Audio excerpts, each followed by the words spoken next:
Halo semuanya, perkenalkan nama saya Novika Uliafiti dengan NPM 066122136. Kali ini saya akan menjelaskan mengenai informasi sosial yang diampu oleh Ibu dosen apoteker Khonifah Elham.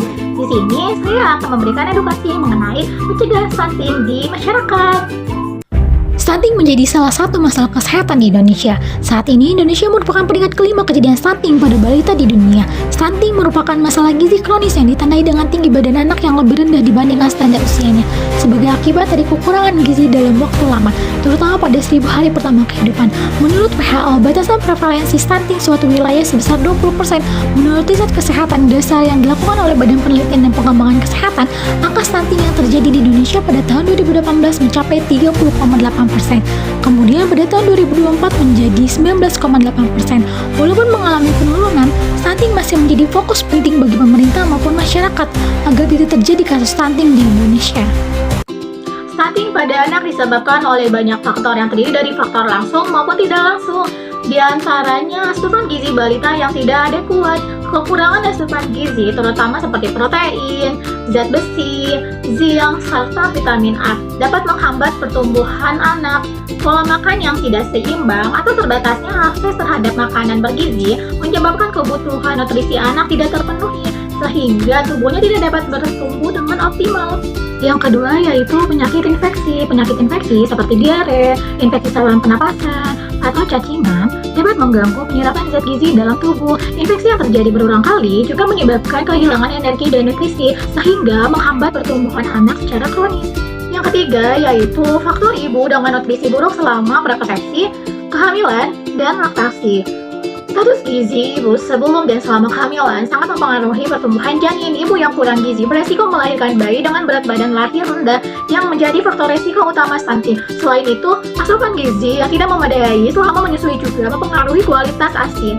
Yang keempat yaitu faktor genetik. Genetik berperan dalam menentukan tinggi badan seseorang, namun kontribusinya relatif kecil dibandingkan faktor lingkungan dan gizi. Anak dengan riwayat keluarga bertubuh pendek mungkin memiliki potensi tinggi badan yang lebih rendah, tetapi kondisi ini dapat diminimalkan jika kebutuhan gizinya terpenuhi dengan baik.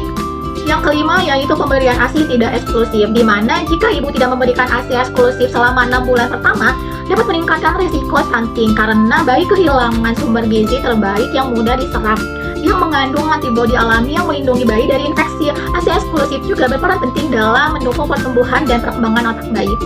Keenam yaitu pendidikan ibu. Ibu dengan tingkat pendidikan yang rendah cenderung kurang memahami pentingnya gizi seimbang, pola asuh sehat, serta pencegahan penyakit. Rendahnya pendidikan ibu juga berhubungan dengan keterbatasan akses informasi kesehatan dan pengambilan keputusan tentang perawatan anak.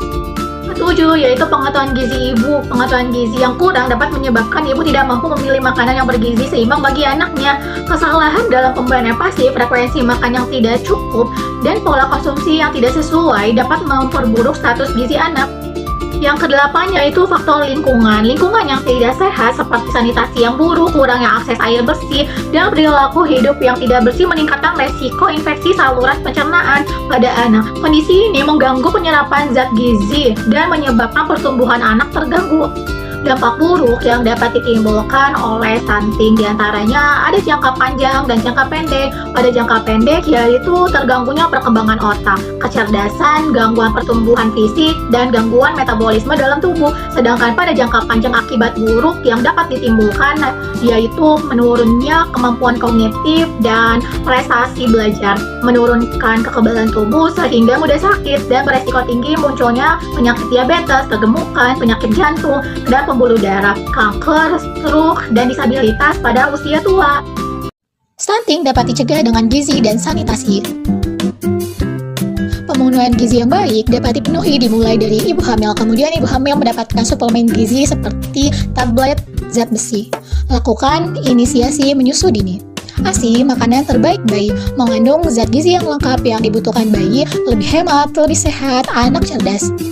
Mulai usia 6 bulan, bayi diberi makanan pendamping ASI. Lanjutkan pemberian ASI sampai usia 2 tahun atau lebih. Kemudian, jangan lupa secara teratur membawa balita ke posyandu dan lengkapi imunisasinya. Faktor lain yang dapat mencegah terjadi stunting adalah sanitasi yang sehat. Gunakan air bersih karena dapat mencegah dari penyakit diare, tifus, disentri, dan lain-lainnya. Cuci tangan pakai sabun dengan air mengalir. Gunakan selalu jamban sehat, menghindari lalat bersentuhan dengan kotoran kita, dan tidak mencemari sumber air. Cegah stunting itu penting. Cukupi gizi, lengkapi imunisasi, dan perbaiki sanitasi. Yuk ibu, jangan biarkan masa depan si kecil hilang akibat stunting.